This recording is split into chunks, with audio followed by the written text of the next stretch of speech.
The 1995 is a weird year. If you look at the Oscars, there's a lot of Babe.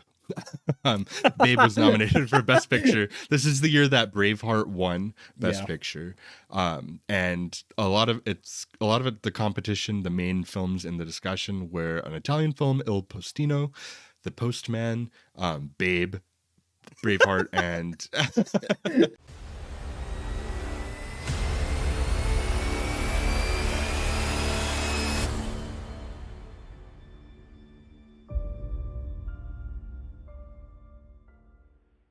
Welcome back to the Great American Movie Review, where we review great American movies.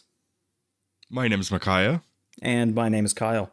This is a Movie of the Week style podcast where we take turns picking films. We have a casual discussion about their context and quality.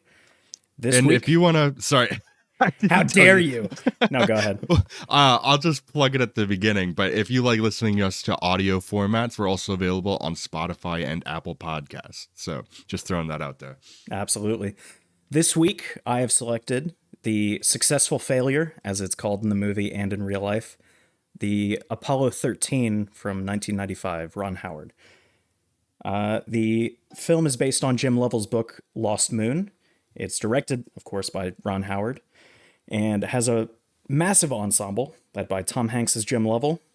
It also has Kevin Bacon as Jack Swigert, and also Bill Paxton, Ed Harris. the late great Yes. Bill Paxton as Fred Hayes, and Ed Harris as Gene Kranz. Let's see. It was a massive hit both critically and commercially, making $355 million globally on a $52 million budget, $715 million take on a $104 million budget today. It also received 9 Oscar nominations and won 2 for Best Sound and Best Film Editing. Yeah, this thing was a massive hit, both with critics and with people, because that's one of the highest grossing films of the year for sure. Yeah. And that's a huge take on that budget too. It was also PG, which I figured it would have been PG-13 with how many, curse words are in it, but I mean, it was the 90s. They were a little bit less strict with that. true. So it's still family friendly. And usually I found that with historical stuff, they go a little bit lighter on language elements. I don't know why. Maybe it's because they're it's fine. It's historical. But I mean, that's true. I approve of the fact that it's PG because this is a great historical movie, but right. It's just weird to me. Worldwide, it was the second highest grossing movie of the year behind only Toy Story. I can't imagine how Toy Story beat it. And domestically, it was second only to Batman Forever. So Americans did not have their priorities straight, is what I'll say. Yeah. But yeah, Apollo 13. Hey, they just like giving Joel Schumacher money. Yeah. Before we go deep dive into this, I mean, I think that Apollo 13, it's a great film. Ron Howard is one of our most mediocre, I think, studio filmmakers, but he has greatness in him. He's most of his films are okay, but the ones that really hit, he nails, I think, and this is one of his best. And yeah, I think that if you have any interest in 70s era films, or if you have any interest in space program stuff just in general, definitely why haven't you watched this yet? I watched this for the first time this year back in April, so this is now my second time watching it, and yeah, it's great. It's weird that I've never seen it up to this point, is what it felt like watching it the first time. It was one of those top of my bucket list kind of things. So yeah, definitely check it out if you haven't seen it. Yeah, I fully agree. I would just add that there are a few movies as well that I would put into the if you're really interested in the Apollo program or the space program from the US side specifically, this movie and The Right Stuff would be my 2 recommendations. Absolutely. Yeah. Both of course with Ed Harris somehow, but cast type, for Ed Harris. But yeah, absolutely check both of those movies out. It's the best of the best when it comes to discussing space. Yeah. So you picked this because there's a new space flight that's going to be happening, or probably, or maybe? It was beginning in the mid to late 2000s, but then ultimately at about 2017 was when we started formulating the program to go back to the moon. And it's the Artemis program, which people would know back in December of 2022 was the first flight. And that was an unmanned flight of the actual rocket. I think it's called the SLS rocket that, and the capsule, which I can't remember the name, orbited around the moon for the first time in a while and then came back. So, and that is the first flight. So the second flight is in, I believe, November of this coming year, 2024, which it should be. That is going to be the first manned flight to orbit the moon and then come back. So, and this was the last manned flight. Apollo 13 was the last manned flight to orbit the moon, not land, and come back successfully. So I wanted to discuss that, but I also wanted to discuss, I don't know if you know Destin from Smarter Every Day, the YouTuber. No. Okay. So he is a YouTuber that focuses on interesting engineering quirks and that kind of thing. And he had a chance to discuss the Artemis program with a bunch of aerospace engineers and people from NASA specifically. So I wanted to shout that out because he came up with some pretty concerning things to discuss with NASA, that being kind of the feasibility of it. Apparently, in order to get a legitimate person on the moon, we need to send multiple rockets just for one flight. So it's not just like a Saturn V rocket like the Apollo 13. They need to send up at least, and I think the official word for that came out from NASA is 12 rockets.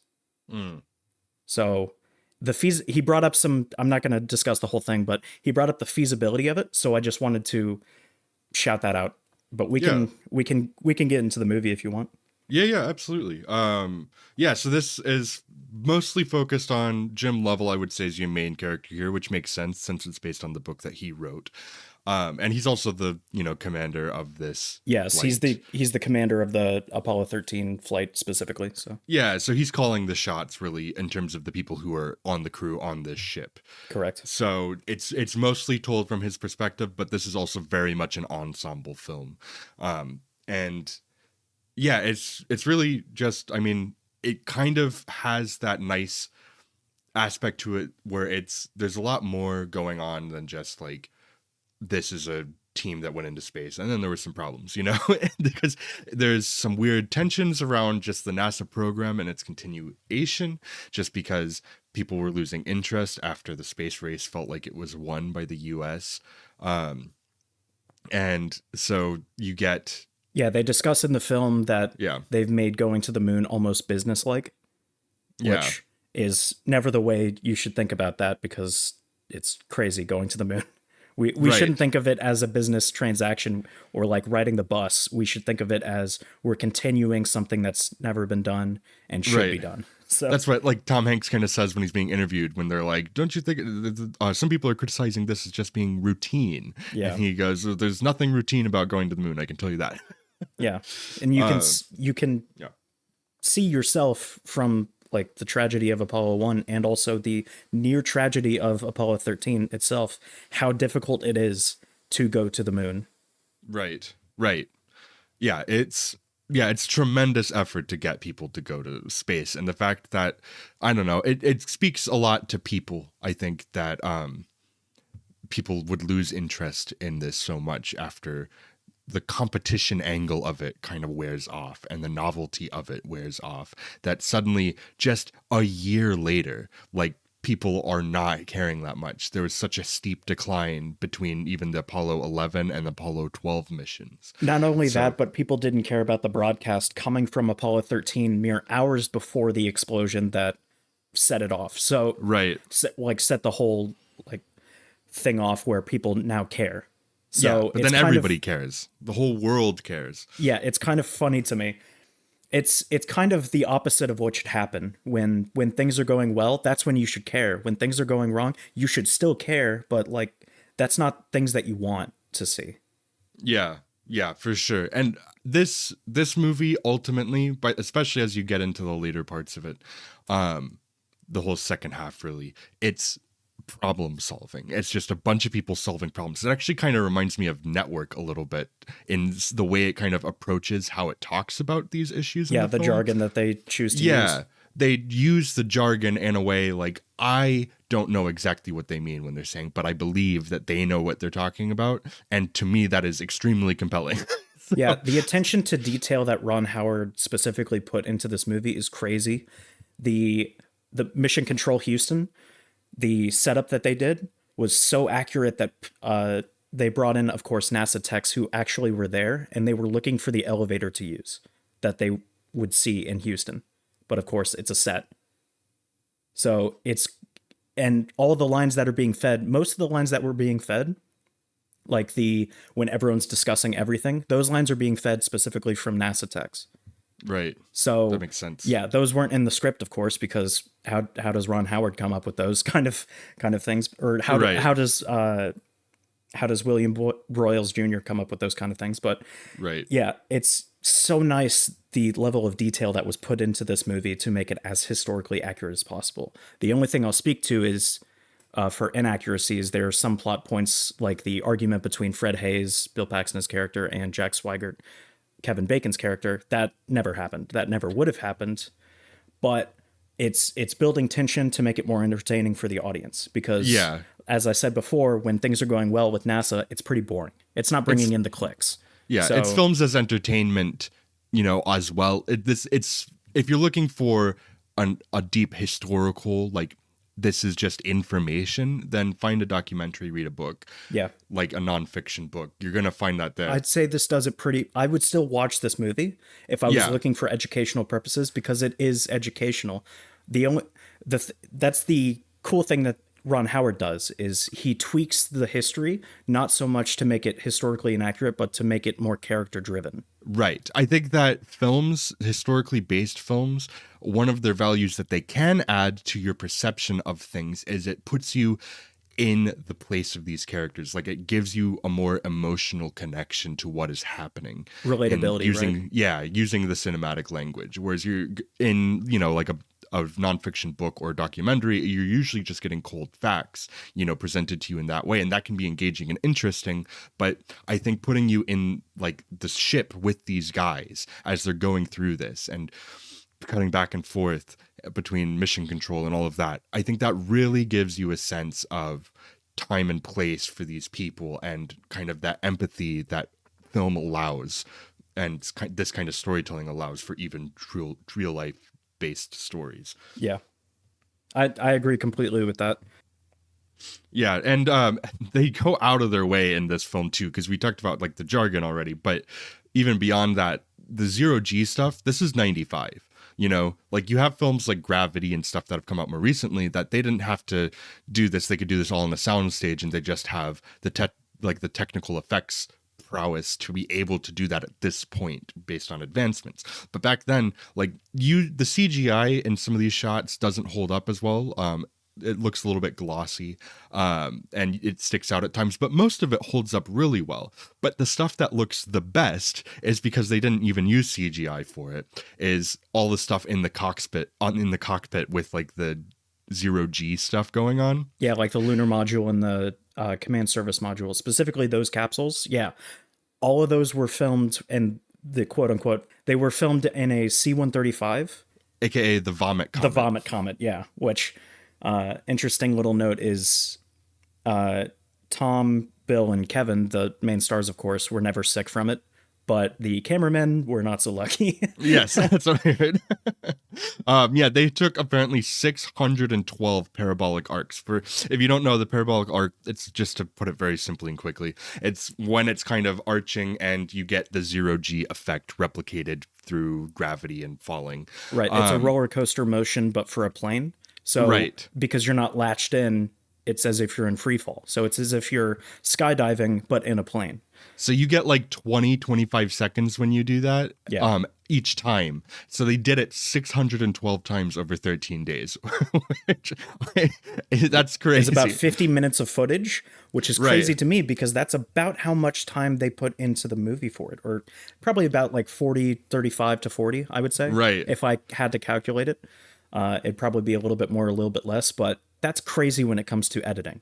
Yeah. Think about that. You only have that many tries Yeah, to get that. the editing in this movie, I think, is its most notable thing. I think Hmm. that this is a remarkably edited film. There's a reason that it won Best Editing, and part of that is literally just the fact that you have three primary locations throughout most of the film. Once they actually take off, is you have your crew with Tom Hanks, Kevin Bacon, and Bill Paxton in the ship. Then you have Mission Control with Ed Harris being the leader down there, making sure everything's going right. You have Deke Slayton. And then you also have his, like, Jim Lovell's family, specifically Jim Lovell's wife and their children, as they're kind of reacting to things. Right. And you kind of cut between these three different places as everything is happening to really build this kind of emotional response and the intensity to it. I think that it's really, really brilliantly edited. And especially when you take into account the fact that they're working a lot of these scenes with these 20-second shots. That's why the shot length in those scenes is not that long, but it's still effectively done. Like, I'm so impressed by, like, how, you can't even really rehearse that, you know?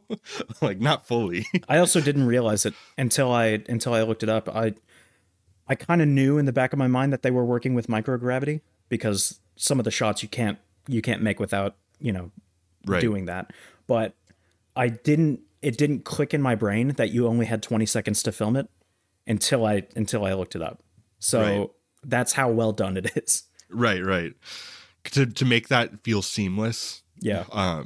to make it feel like they're not just, like, so chopped up and everything.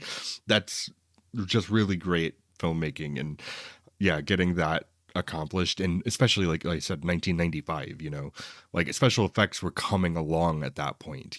We mentioned when we talked about the Santa Claus that, you had Jurassic Park, you had T2 in the 90s, you had some other stuff going on, but it's not nearly where it was in, like, the 2000s even. So it's getting there, but yeah, they did not have that capability. So being able to do it this way, that's just, it honestly makes it hold up that much more. Yep. But yeah, the cast here is terrific, just across the board. Tom Hanks, obviously, It's star-studded. it is. It's star-studded, and they're all just, like, playing their roles. Like, it doesn't. Nobody. Like, I see Ed Harris, and I'm like, oh, of course it's Ed Harris in this kind of role, because it's the kind of role we talked about this on Snowpiercer. He ends up in these kind of, like, almost mission control roles a lot of the time, and here Yeah, he the is here. reveal was almost the same too because the reveal is as if he's like larger than life, which Right, right. some of the people at NASA were. Yeah. So yeah, you get Ed Harris and Deke Slayton, which okay, I'm about to go on a tangent here just a little bit. So For All Mankind, I've brought it up before when we talked about the Iron Giant, because that has some of that space race era kind of stuff going on in it. Right. And even more so here, because there's a conversation that's had here earlier on where they're like, Between Jim he's Lovell and Slayton, right? between Jim Lovell and Slate, but more specifically, there's, like, interviewers and stuff, For sure. and they're kind of saying, like, how people have, not watching as much as they used to, and NASA might not even continue now that we won the space race against Russia, and so For All Mankind, what I love about that show is it takes that idea of what if the US did not win the space race, what if Russia won the space race, and how that affected history, because then that spirit of competition continues much longer when we're now coming from behind and trying to prove ourselves again, get the next win, and just kind of how that transforms everything. It's a really lovely parallel. And Deke Slayton is a character in that show, very important character in those earlier seasons. And it's just kind of fun to see different interpretations of that character, but still very much be that person, Right. Because one's obviously a fictionalized version of it, and the other one's basing it more on reality, but Like they a both. docudrama version. Right, but they both feel the same. So, like, it feels like it's the same character either way, even though I think Deke Slate gets a lot more time to, work in the show, obviously. But it's just such a great parallel. And if you're really interested in that idea, that specific concept here, and also I love the line that Tom Hanks says early in the movie when he's looking at the moon and he's like, it wasn't a miracle that got us to the moon. We just decided to go. And that feels like the whole mentality behind like For All Mankind and this movie as well. Like I love that this is just human ingenuity, and the ultimate problem was that in that ingenuity there is sometimes human error. And so, he says like something happened 2 years before we ever even got cleared, basically, to go. That was the thing that ended up dooming our whole mission, basically. And it's just kind of, it's what people are able to do in the pursuit of just pushing something further because you can, and that's kind of the mentality around the space race, which is why I am so compelled by it personally. If anybody hasn't, check out the Rice University speech that JFK gives, because it's one of the most inspirational things ever said. Absolutely. But yeah, the movie does a good job too at setting up like tonally. You kind of get a series of bad omens, and it kind of leans into that earlier on in the film, where you kind of, even if you don't know the history of it, you get the sense that things are gonna go wrong. Because I knew the history, I knew exactly what was going to happen. Still a tense movie, and that's great direction and like a production as a whole to get tense scenes out of historical things that what's going to happen, and yet you're still tense. Yeah, it made me feel tense beforehand, even because you get lines like when his wife, played by Kathleen Quinlan, who was nominated for an Oscar, and she deserved it. She is terrific in this film. But when she's like, "Does it have to be 13?" Yeah. And after he gets it's the number after 12. He's like, "It's the number after 12." Trying to treat it very logically, just like, I can't let superstition get in my head. That's like that's just bad across the board. Or like when he's talking to his son about the Apollo 1 disaster. And it's like, it was mostly the door, but it was also, they don't bring it up, but just a quick, it was 100% oxygen in that capsule. Right. So, of course, if a spark occurs at all, it immediately will ignite everything. Because 100% oxygen, the fact that no one thought about like, what if a spark occurs and 100% oxygen, everything's going to burn up instantly. But that's kind of the thing that it takes. It takes, unfortunately, tragedies or mistakes or missteps in order to catch things and change. So, and you can tell in the history, but also the feeling around this movie, that after something like that occurred, NASA changed completely. They changed their approach. Everything was unmanned. Everything was tested. Everything was tried and true. And everything was redundancy. Everything needed to have redundancies. That way, if something went wrong, we have a way to fix it, and we have a way to get around it, which is shown up by the carbon dioxide filter. And which is also why I think that they were able to handle the situation as well as they were, because they had that tragedy that happened so early on in their development, that even though they still weren't prepared for it, they had the right team in place and the right mentality. The historical inaccuracy part of that is they came up with that design around Apollo 8, oddly enough, also Jim Lovell's or not his first space flight, but his first trip around the moon. But I'm okay with like the film making it seem like they had to come up with that on the spot, because it works with the film. But I think that like level of coming up with things on the fly, that definitely was a thing at NASA, but they also tried to do redundancy after redundancy. That way they didn't have to adapt. But in the case that they did adapt, that was what astronauts were for, because they were some of the most like adaptable people ever. Calm under pressure. And when the pressure is literally, we're 200,000 miles from home, we're 200,000 miles from the factory that built this, we have to come up with something. Those are the people that you want in the seats. So yeah. And then the continuing bad omens that happen, like even like his car, like kind of not like, it shuts down on him for a second. He's like, it's the second time that's happened. I didn't even think of that. That's a good point. Yeah, there's just like little things that keep happening, leading up to eventually Ken Manningly, like they'll get exposed to the measles, or somebody had the measles around them, and Tom Hanks is like, well, I've had the measles, so I'm fine, and so did Bill Paxton's character. But they were like, but Ken Manningly hasn't, and it's just unfortunate. Like, good for Ken Manningly later. Is his name Ken? Yeah, Ken Mattingly. Okay, I was making sure I was saying his name right. But when Mattingly didn't get to go, at least in real life, he did get to go later, and Yeah, get his little trip around the moon that was Apollo with 16 for yeah, on Apollo anybody wanting to 16. look it up. But man, that would suck, especially if the future of the space program's like in Yeah, question. if we get an Apollo 14 Right. was kind of the thinking about it, because budget cuts could happen at any time. They were expecting an Apollo 18. Apollo 17 was the last space flight Right. from the Apollo mission. They were expecting an Apollo 18, but budget cuts and everyone losing interest was how that happened.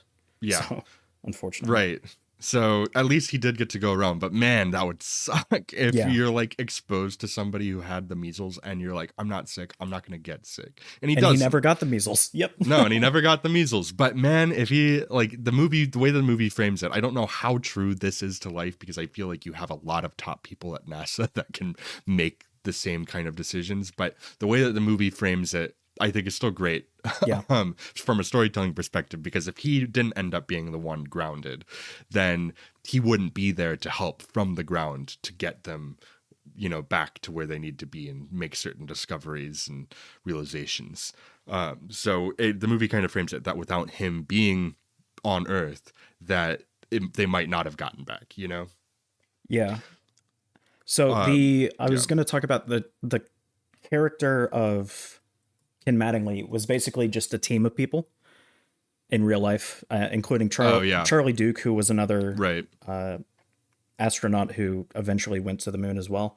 But I think that's okay, because Yeah. you can't have too many characters doing all This- just one thing individually. You can morph them into a different character. I Yeah, think. this is already an ensemble, like a Yeah. big ensemble. You have a lot of characters running around And saying that's things. and that's the same thing with Gene Kranz in this movie.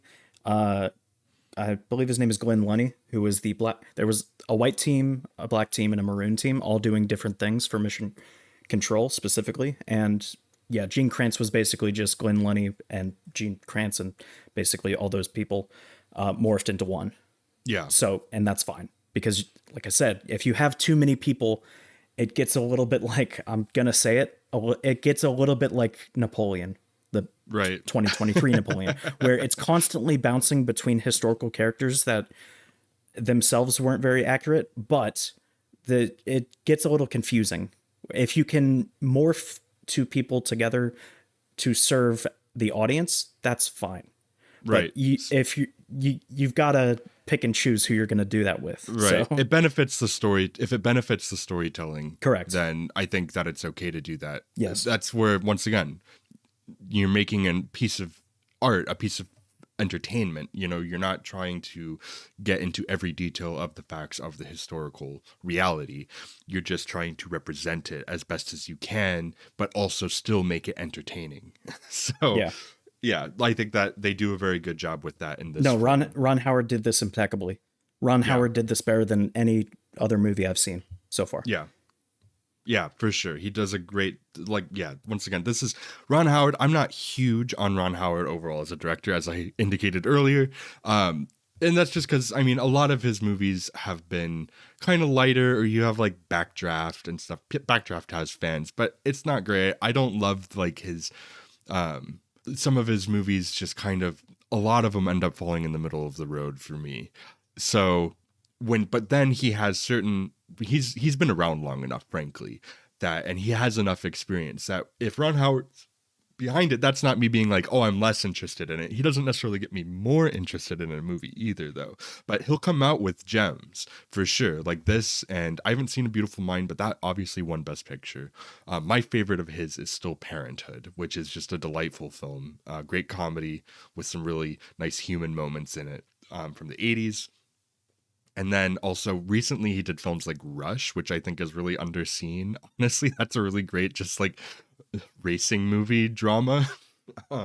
It's metaphor time. I just thought of something. Yeah. So this might not be specifically Ron Howard. It's more so specifically the collaboration between NASA techs, the actors, the writer, William Broyles Jr., and Ron Howard, all doing this together. Just like NASA all working together to get people on the moon. But I think the compliment I'll give to Ron Howard is he allowed people to come into the room, Yes. like the NASA techs. If he had done this without the NASA techs, I wouldn't like it nearly as much because it wouldn't Yeah. feel authentic. It's when you don't understand what NASA did, that's what feels authentic to me as a layman. Yeah. Because like, how could I understand rocket science? How could I E- understand how to get to the moon? Yeah, everybody who's worked with Ron Howard seems to talk about him as being one of the more laid back and more approachable directors that they've worked with. And I think that can work better or worse. I think that in one hand, Ron Howard's films don't have as much of a stamp on them as some other filmmakers do. It depends on the movies you make, I guess. Yeah, but then on the other hand, being open to that collaborative process can lead to greatness, and this is a great example of that, because film is a collaborative process, whether you want it to be or not. So you have so many other people involved in making your film with you that I think somebody like a Ron Howard, that's why.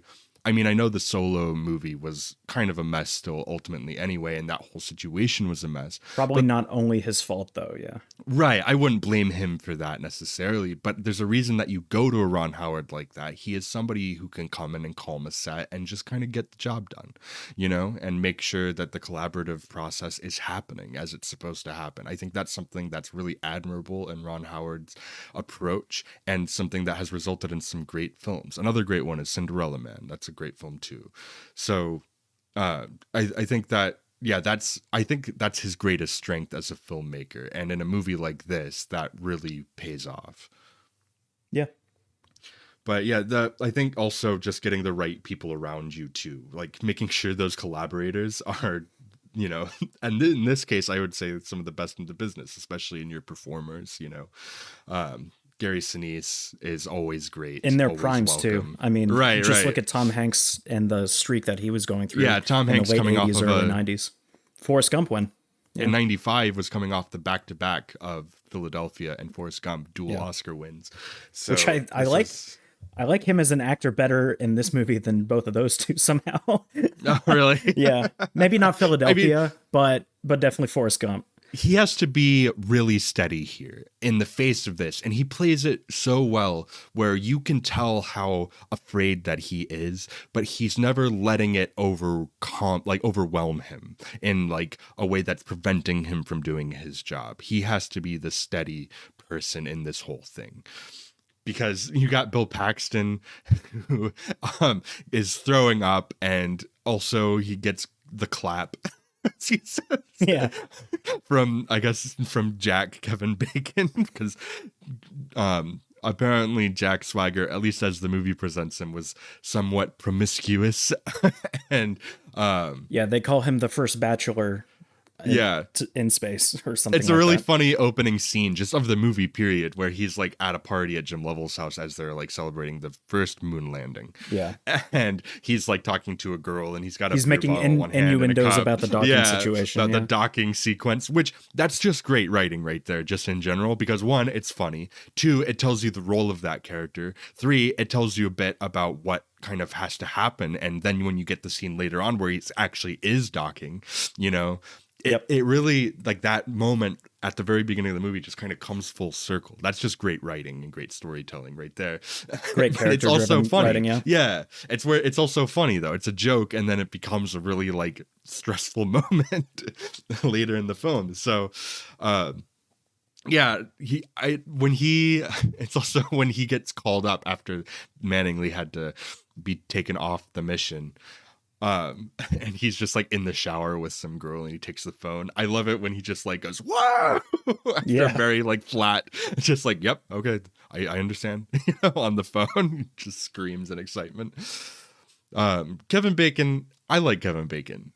He's not like, I don't think he's ever been outside of like his early kind of 80s stuff and his mid 80s stuff, like the leading man to that extent again in his career, but I think he's really taken up a good spot as a supporting actor over the years. Even in something like I just watched the Netflix World Leaves the World Behind, and it's not that good, but I liked his scene in it, you know, like he has a couple of scenes in it. It's funny, as much And as I don't like JFK, Kevin Bacon's pretty good in it. oh yeah, I haven't seen JFK, but yeah, exactly. I like Kevin Bacon's presence, and here he gets to shine a little bit more than has gotten to in the last like couple decades. So I've appreciated that. But Bill Paxton is always great to me. I always love Bill Paxton, rest in peace. But he gets a few great Bill Paxton style lines in here, like when they have to release I'm so their hungry, pee. I could eat the ass out of a dead like Right. Dead hippopotamus rhinoceros. yeah, I dead think he says rhinoceros. yeah. And then he says, look at that, the constellation Uri, you know, Yeah. when the pea is floating through space. Yep. Just some great Bill Paxton lines. Um, but yeah, the makeup artist, Hannah wanted me to point this out. She wrote it down in my notes for me. But I agree with her What, completely. capturing the 60s? No, the makeup specifically for the astronauts as they're going on, because Yeah. we talked about like they had to get these shots, you know, in limited time frames over No, it 13 was actually days. cold. When they had to lower the temperature for the capsules, that that was legitimately cold. Like the cameramen Right, were in parkas, right. But they do a great job of making the actors look more and more sickly throughout the film, and you you can see know? stubble growth actually too, Right, and like on stubble Tom growth and Hanks. stuff like that. Yeah, like Kevin Bacon's got his little goatee growing in. True. But yeah, you get that in the film, and that's like just good consistency and the continuity of their progression throughout it, done with the makeup department, on top of the fact that they're having to do these, like, you know, being in a rocket, basically going through the atmosphere to get these very specifically timed shots. You know, it's just good continuity, good consistency True. that is done in the film. Yeah, because the entirety of the flight was 5 days, so you would see that progression of like Right, kind of a grimy look at the end of the 5 days. Obviously, right, not being able to shower for 5 days, but still sweating, or in this case, being so cold that you're freezing. So yeah, that's a good right. point. Yeah, it's just there's a lot of great consistency here, you know, from all three of their locations that you're getting, you know, where you the time and place is always understood, how much time has passed, the outfit changes, stuff like that. Um, you get actually Ron Howard's mom is playing Jim Lovell's mom in this movie Yep, in a Blanche fun Level. little supporting role. Yeah. Which is that's a nice little thing where she's trying to watch the TV, but they've taken His they're not brother, airing him. his brother also plays a priest, I think. Like Oh one of the yeah, priests in like a brief shot where it's like going in. I Uh, believe it. yeah.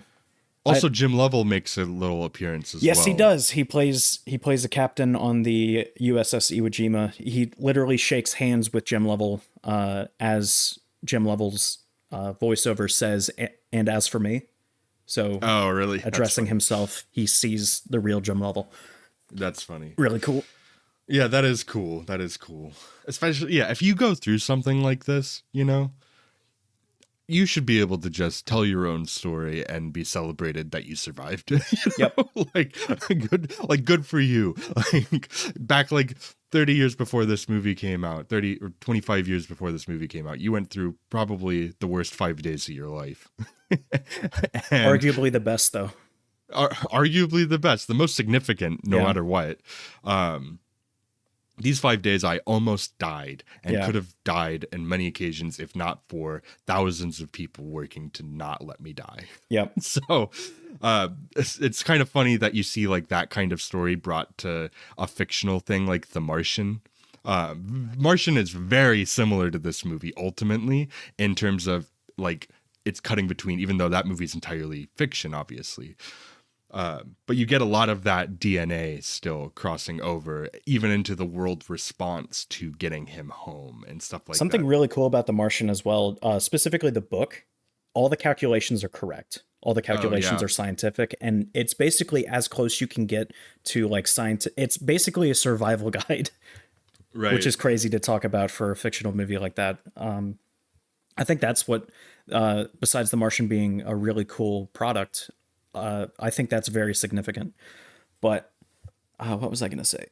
Oh yeah, I consider the successful failure, as it's called, of Apollo 13, specifically the mission historically to be much more important than the previous missions or the missions after it, because it's telling that we can have a problem and then solve it Yeah.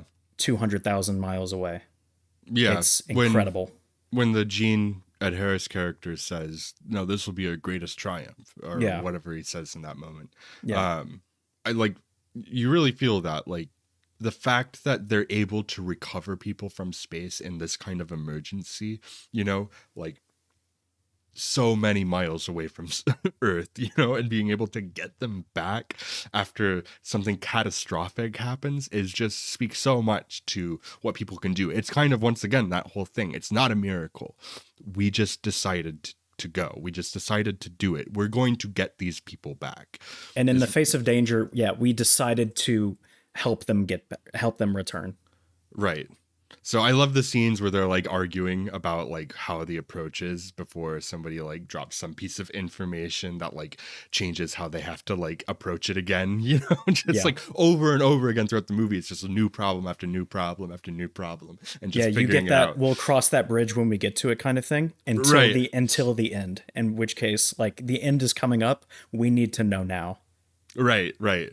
It's like once he's like, I figured out, I've done the calculations. They're not going to be able to survive this long based on their air. We got to be able to shut down their power until we get to like, what is it, 12? I forgot what the measurement is, but either way, it's like you can't even run a vacuum cleaner on that. Oh, yeah, going from 16 to 12 volts. So volts is like the capacity for Yeah. like Right, for a right. battery. Volts. But Yeah. yeah, they could only run basically what was it, 4 amperes? Yeah, 4 amps basically, which is a very low amount of current Right. to run a spaceship. Right, but he's like the guy who's like the one who reveals that information is like, I've done the calculations, this is just what it is, we have to act right now, we cannot argue about it any longer, because every Right. second we're arguing about it here, they're dying up there. So Yeah. yeah, it's really great, really compelling, really snappy too. That's where like the editing once again is just so good. It's also like the thing of, so typically the service modules engines would be doing the burnout to get back on track to go from the moon to Earth. But they, of course, can't use that. There's been an explosion in the service module. How do we know that the engine wasn't damaged? So they use the Right. lunar module one. So they have to calculate for that. So it's just so many things that they need to take into account that really get shown in this movie, which is Right. just so cool. Yeah, it's great. Like if you're like somebody who just loves people who are good at their jobs, like movies where people are just good at their jobs Yeah. and are all working to do that, this is like the movie for you, because it is just that. It is people who are good at their jobs. They've encountered insurmountable odds, but they're Yeah, all working their hardest to make this is sure the that, people who yeah. are the best in the world at what they do, doing it all at once. Right. Right. So if that's the type of movie that you go for, absolutely like watch this film. And if you don't go So for that, watch this movie. it's great. It's great no matter what, no It's matter good how you look stuff. at it. Yeah, do you want to get into the scoring, or did you have anything else that you wanted to talk about No, with the All because right. I can bring up more things in the scoring if need be. That's what I was thinking too. Yeah. All right. So, scoring, as it usually happens on this show, we go from 0 to 2, 0 being not good, 1 being good, 2 being great, across 10 different categories. That gives us some flexibility with how we approach our scoring system. This is not our definitive rankings for ourselves. That's just the show's ranking, and that gives us some flexibility in how we talk about it. But yeah, as usual, the first category is writing. So, what was the writer's name on this again? William Broyles Jr. Yes, William Broyles Jr. I'm not actually familiar with what else he's done. If you've seen Flags of Our Fathers, he's done that. Oh, I did not. I've not seen He either was of the writer on those. Castaway, Planet of the Apes, Okay, the Mark the Wahlberg bad one. one. Yes. That can't be chalked up to him being the problem Oh, he did the screenplay necessarily for the on it, Polar but Express and Jarhead. all right. I mean, he clearly has something for specific kind of Americana and military slash government Ah, yes. organization. Military slash government, the Polar Express, the same thing. I mean, that is based on a children's book, so, Yeah, I guess that might be his most different one. I'd say, yeah. He did Entrapment. Yeah, I mean he's consistently worked on things. He hasn't really made anything significant since Flags of Our Fathers though. He True. worked on like a History Channel show. Yeah, it's that called was like Six. yeah, that was only ran for a couple seasons. But yeah, he hasn't really done I anything would much say a since history then. writer is his forte when For it comes sure. to movies specifically. He's done other things, but of the good movies that he's written, I'd say historical and then Castaway. Yeah, I mean and the Polar Express has that Castaway connection with it being Robert Zemeckis, so And also Tom Hanks. and also Tom Hanks. So that's like a nice little collaboration, I guess they have. Not that I love the Polar Express or anything, but I think it's fun. Castaway's good. Yeah, sure. Uh, I will allow you to think that. but the writing in this film in particular is terrific. Once again, that kind of specific jargon, getting things down. We talked about the merging of certain characters, the adaptation of historical reality into dramatic fiction, I think, is very well done here. Probably among the Yeah. best. Yeah. Right. As far as that very specific like thing goes, this is done so well for that. I will always say, if you're changing history, do it in an entertaining way. In the same way that that Freddie Mercury said, "You can do whatever you want with my music, just don't make it boring." right. That's the exact same thing. You can do that. Yeah. Yeah. That's a great point. So yeah, I think the writing here is a 2. Yep, I This agree got completely. nominated for writing for adapted screenplay from like a previous source. Things have different names over the years. I'm just going to call it adapted screenplay because that's what it is. Yeah, adapted screenplay is fine. It lost to Sense and Sensibility. Yes. The 1995 is a weird year. If you look at the Oscars, there's a lot of Babe. Babe was nominated for Best Picture. This is the year that Braveheart won Best Yeah. Picture. And a lot of it, the competition, the main films in the discussion were an Italian film, Il Postino, The Postman, Babe, Braveheart, and I've not seen Babe. I can't say anything about it, so I don't know. I have seen it. I don't think it's Best Picture nominated like quality. I'd say it's a fine Sure. film. Its visual effects are good for the time, which it won for visual effects. So Yeah, that was its only win. yeah. Sense and Sensibility was the only other one. I think that's the Ang Lee directed one. Yeah, Yeah. it is. So yeah, that's the Ang Lee. Sense That and was Emma Sensibility Thompson, up for a lot. the British Yeah, actress, winning for writing. right. Adapted screenplay, rather. Yes, yeah, she did win for that. Yeah, that's cool. But either way, yeah, it's a great screenplay. It deserved its nomination. It was definitely among the best of the year, even though I haven't really seen much of its competition for this specific I'd category say in that way. But it's better than Leaving Las Vegas. I haven't seen Il Postino. I have seen Babe, and I haven't seen Sense and Sensibility. That, for some reason, that's tough for me to say. But it's the best of the movies that I've seen. So yeah, I mean, that it's year. great. Whatever the case is, it's great. So, yeah, but world building is our next category. Right. To kind of build into why this is also a 2 Yeah. is the fact that it got nominated for best art direction and set direction. Also visual effects, the only 2 nominees that year were Apollo 13 and Babe won. I think Right. Babe was doing something more specific with like the talking animal stuff. So I understand why that might have been more of a thing for people to vote for that year versus Apollo 13 has a lot more invisible effects, which are cool, but then it also has a few more in your face ones that I don't think hold up as much. But then also they do a lot of stuff in camera, which, as we know from like from Oppenheimer not getting nominated for visual effects, and by that I mean it didn't make the short list to get nominated. So Oppenheimer Wait, will seriously? not. Yeah, but that's because It's mostly it's practical. it's not a visual effects heavy film. Even its practical effects is used in a limited capacity. It's just when it shows up, it's really cool, but most of that film is like boardroom meetings and stuff. So I mean, sure.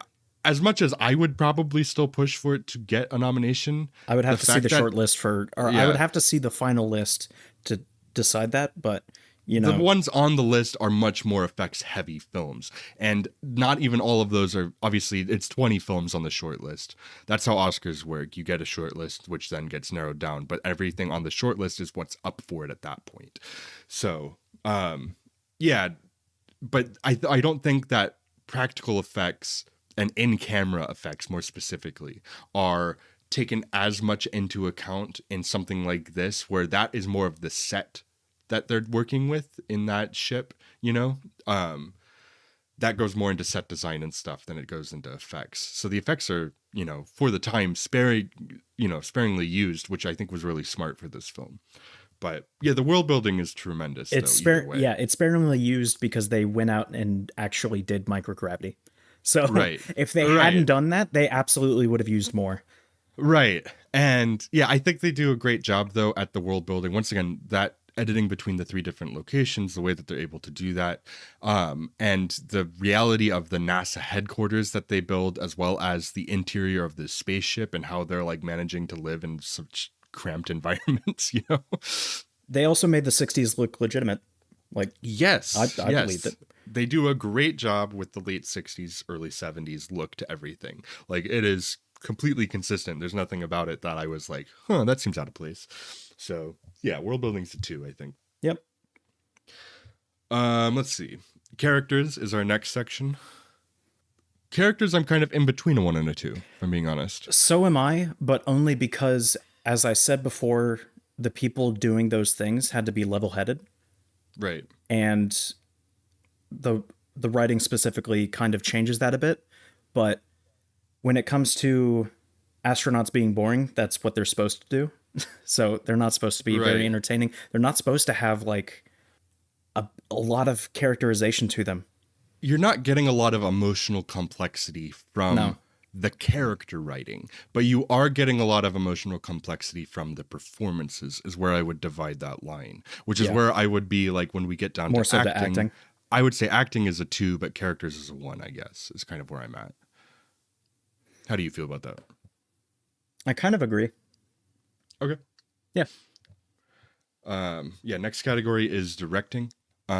This might just be Ron Howard's best directed film. I'd We say talked it earlier might about not be his his. collaborative. It's up there with his best films. I think this is, of the movies that I've seen that people consider to be his best movies. This is his best directed film. Right, right. That's what I'm saying. Like, even though like the Parenthood is my favorite of his films, this I do think is his best directed film. Yeah. And I think that this is one of his that I would say is a 2 Beautiful for Mind is an directing. interestingly directed film. I like it. And Rush, I like it as well. The direction Rush from it. is great. Rush is really slept on, I think. Yeah. I think Yeah. Rush is a great movie. But yeah, this is his best product that just comes from his hands, I would say. Right, right. Same. In And fact, this is apparently I his favorite. I of was all about of to the say films this that is he's his worked favorite on. film that he's worked on. So there you go. What? Grinch Stole Christmas wasn't his favorite film. Hey, I like that movie more than most, even though I realized that we talked about it and like you can't watch it because of like motion sickness, but then the sway of it. I also like 5 minutes later told you to watch this, which also has that kind of like weirdness to the cinematography. It's not nearly the same. In the Grinch, it'll be like on a street and it'll just be like, let's just swivel the camera back and forth. And it's just like, this person's just walking. Why is everything at a Dutch angle? You know, this one they're in space. Yeah, it's like Kenneth Branagh's Dutch angles, but in motion. Yeah. You know, all the time in that movie. I don't know why. I think it's to add to the whimsy of it. It just makes me nauseous. I think it's supposed to add to the unsettling nature of Grinch, I guess. Maybe. I don't know. I think it also is partly to add to kind of scaling elements in the film, too. True. I mean, he literally because lives in a of mountain. The weird So sizes. Yeah, and the weird sizes of the different people and everything comparatively. So I don't know, but that part of that movie doesn't work for me, but I do like that movie more than most, I think, overall. yeah. But anyway, Next one is acting. Yeah, acting. We already kind of talked about it in characters, but I do think the acting really makes the characters shine through Absolutely. in the characters more so than the specific character writing does. So I think the character writing is still good. I just think the acting is what really takes it to that next To level. So come I back would give to that. Network, I would say that's the exact same thing.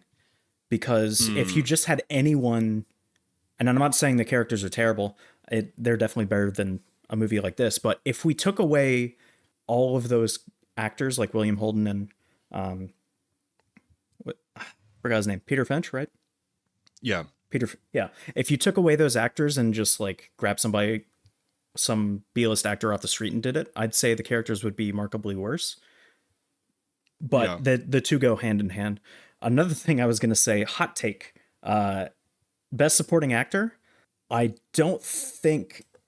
I think Brad Pitt should have won For 12 Monkeys? instead of Kevin Spacey. Yeah, I mean, oh, instead of Kevin Spacey for The Usual Suspects? yeah. That's Okay, why it's a hot take.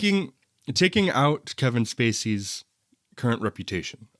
Not even He's that. so good I would have in The said. Usual Suspects, but also so is Brad Pitt Yeah, in exactly. 12 Monkeys. Those are both great. Yeah, Yeah, that's a tough year. Like Ed Harris, I think deserved his nomination he for Best deserved a Supporting. nomination. I don't think he's better than either Spacey or Brad Pitt. No, he's not the top two that year for that It was category. just his. It was just his, like the aura surrounding him in the movie. I think.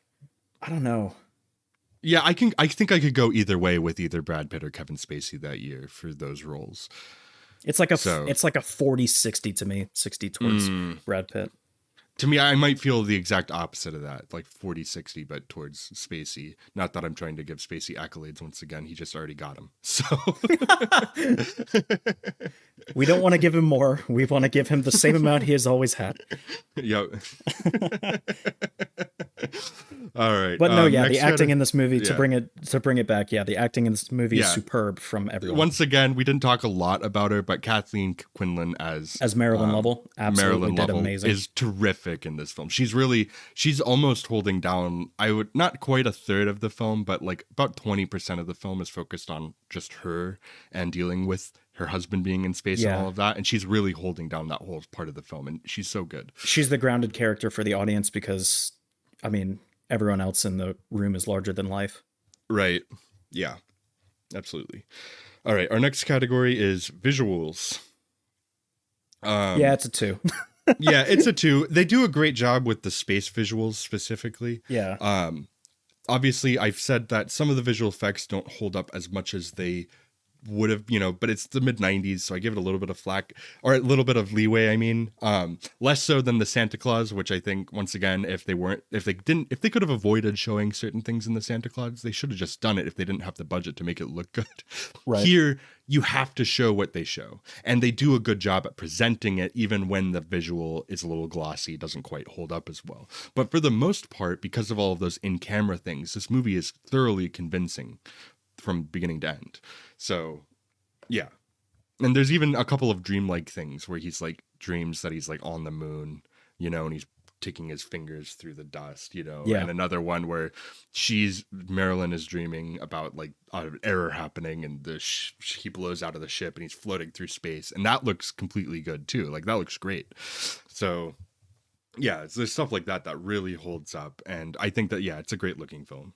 This is the part where I bring up that Jim Lovell actually thought that the launch scene was real. So, Oh yeah. yeah. If it can fool him, it can fool me. Right, absolutely. So next is editing. We've talked a lot about how great the editing is here, so I don't think we need to talk too much more about it. It's an easy 2. Yeah. This for me is like, as far as editing goes, The strongest. If you could get it to a 3, it would go to a 3 Yeah. for this film. That's this film's strongest thing, I think. But yeah, it's just terrific across the board. Every aspect of the editing is very good. Agree. Sound is our next category. I might be a little controversial here. Interesting. The sound design is obviously incredible. The actual sound of the film. Oh, you're going But to talk about James Horner's score, aren't you? I am going to talk about James Horner's score. James Horner's a great composer, and he's doing kind of his thing here, as he always does. I don't love, like, in the bigger moments, I don't love the score. I feel like it's a little hammy, and I don't love the way like the horns come in, and I really don't like that little drum thing that they have going on. It makes it feel too military for me, and that's not kind Um, of that tone kind of rubbed up against I think what was happening though. is this the part where I bring up the astronauts were mostly military people? No, I know that it is, but it makes it feel like a military film to me, and this does not feel like a military film. You know what I mean? This is where it's like this is my own weird opinion. Yeah. I disagree completely. I think his score is amazing. I think it's a very good score. Like in a vacuum, I think I would listen to it. I have listened to it in a vacuum. But I think in the context of the movie, it's kind of like almost overdone at points to me. And I don't quite like it kind of almost takes me out of the movie because I'm like, I get it. I'm supposed to be feeling emotional here because I am feeling emotional here. I think in its quieter moments, the score is tremendous. And I think in the bigger moments it is too, but I don't know. It takes me out of it a little bit. Personally, that's my own weird take, but the sound overall is still great. And I don't know if my own like weird thing with the score is even enough to knock it down to a 2. If we're Or to doing knock my it down to a own 1. if we're doing my own weird thing, then I would say this is the most inspired I've felt in a while. So Yeah. I feel the complete opposite, and the score does that for the most part for me. So I feel Yeah. a strong 2 on this, actually. Yeah, I'm like a strong one. Even I actually still might go to, even though I have that weird qualm that's specific to me. But because I recognize it's still great music. It just I don't know. It was a little bit too much at times for me. Like I didn't need it to be that big and bombastic when it was. However, it's just very I don't know. It feels very like yeah, America. Like I don't know. That's I just my own think personal thing, but I think you can be yeah, America in its greatest achievement. I sure. I absolutely disagree about that. That's fair. I That's fair. I 100% think that the Apollo program is the greatest thing America has ever done. So, and I will stand strong on that. So, Okay. Like I said, that's a weird qualm, but the sound it won an Oscar for sound. It's sound design with all of the rocket stuff, all of it's the a bit like space stuff. Snowpiercer. You have to, Yeah. with the sound mixing kind of thing, you have to take into account the train. And in this movie, you have to take into account the fact that it's space. The only problem I have with the sound is something that was changed for entertainment purposes. So if you think about sound in space, sound doesn't have it any air to as a medium Right. to transfer over to be able to be heard. So it's a bit like I think Gravity does it, where there's like no sound in the Gravity is so good with its sound. yeah, which I mean it's the 90s. People are predisposed to believe that they can hear things in space. It's more so like accustomed now to where it's like if there's sound in space, people go like, "Wait a second, I thought you couldn't hear sound in space." But Right. they obviously in this movie put sound in space like the entire time. That's the only problem I have with the sound, I would say. Yeah, just because it's wanting to represent it a certain way. So that's just a creative license thing for sure. But I don't, yeah, that doesn't really take me out of it at all. You know what? I don't like the sound as much as the score. So I might be okay with bumping down to a 1. I think the sound is great. So I'm still at a 2 with the sound, even though I have specific qualms with parts of the score. Not even the whole score, just parts of it. Okay, well, if we're doing my weird take, I'd say like if we're doing subjectivity completely, then I would yeah, I'd drop down to a 1. If you still wanna drop feel that your down to way a 1? about the score, I still You kind know of feel what? my way. Sure. Yeah. Yeah. Okay. Because I think that the next 2 we're gonna both By be the way, pretty high you with did again, not so convince me. I convinced myself, okay? you did. You did. I will not take credit for that. So just because we both have a couple of like very minor but weird personal issues with the sound, Yeah. it's a 1 for us. How I about that? I still understand why it won, Yeah, I would say. absolutely. and do I too. think it should have won score. I'm gonna be honest. Over what James Horner for Braveheart? No, one Il Postino won. Oh, El Postino one. Okay, James Horner got nominated twice but didn't win for either. He did, yeah. Okay. Actually, that might have split the vote. That makes sense because Braveheart, yeah.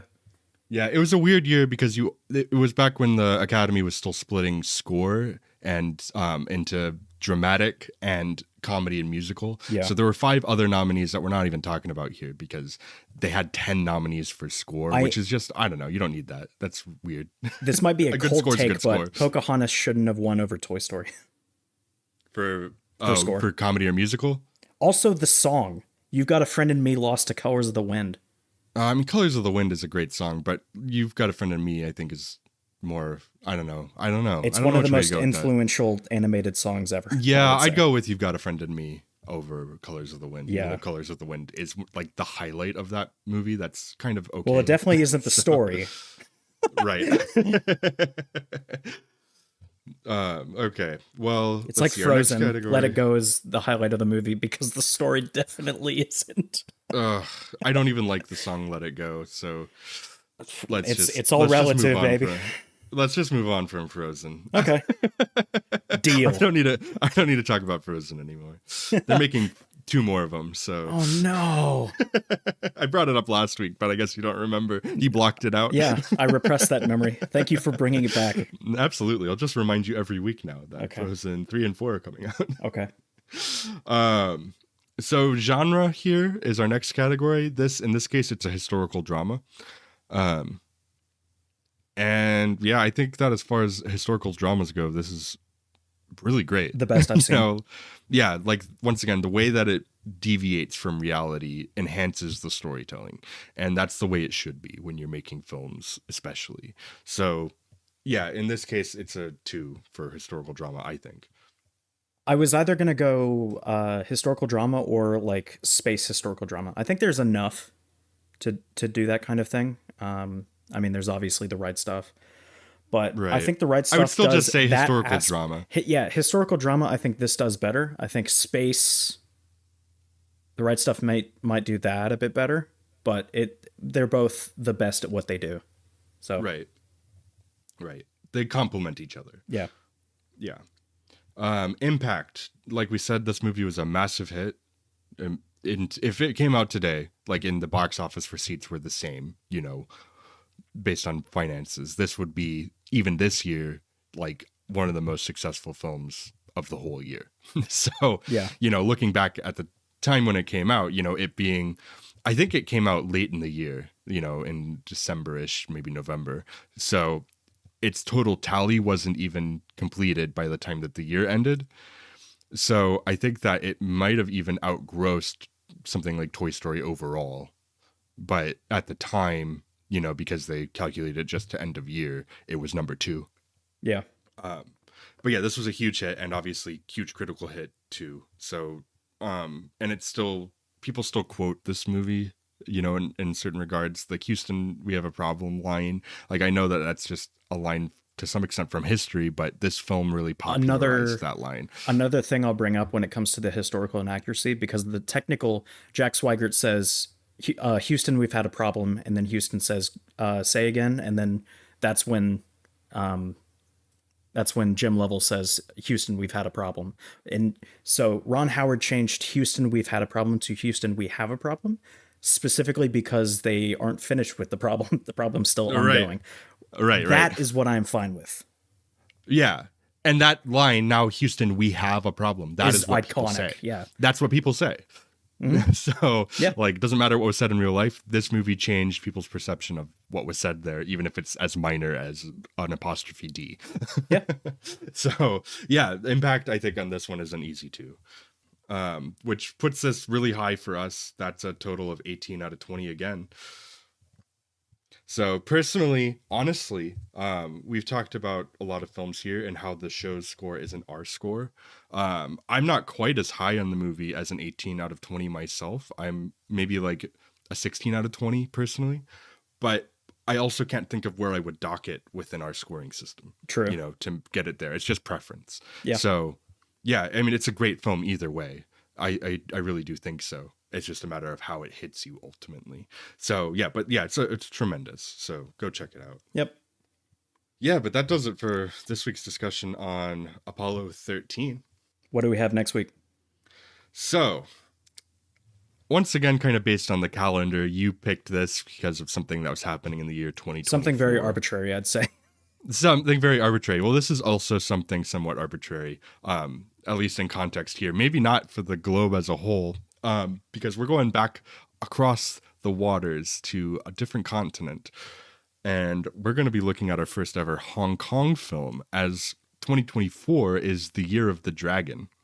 So we will be watching a film I've never actually seen. Enter the Dragon. Enter the Dragon. Bruce That is Lee. right. Very good.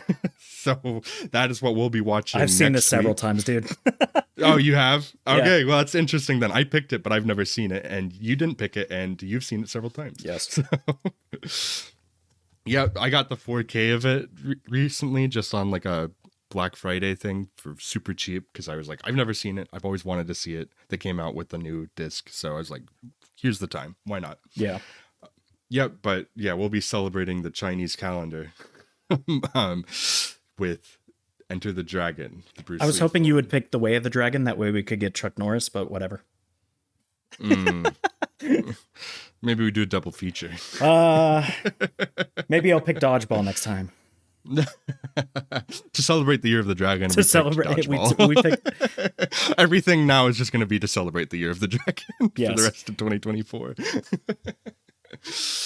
All right. Well, that's it for this week for Great American Movie Review. Thank you for joining us once again. I'll just say you can find us on Spotify and Apple Podcasts. If you prefer us in audio, follow us on social media, Instagram and Letterboxd at Gamer, GAMR Podcast.